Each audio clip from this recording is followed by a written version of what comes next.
مسیر کار و موفقیت تقریبا هیچ صبحی نیستش که با آرامش و صبحانه لاکچری و آب پرتقال شروع بشه.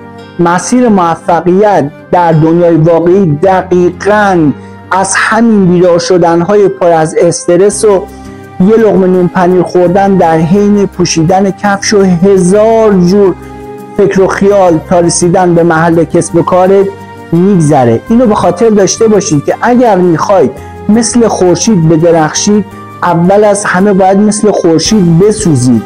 برای به دست آوردن هر چیزی یه بهایی رو باید بدید. اینو به خاطر داشته باشید که هر چیزی که مفت به دست بیاد، مفتم از دست خواهد رفت.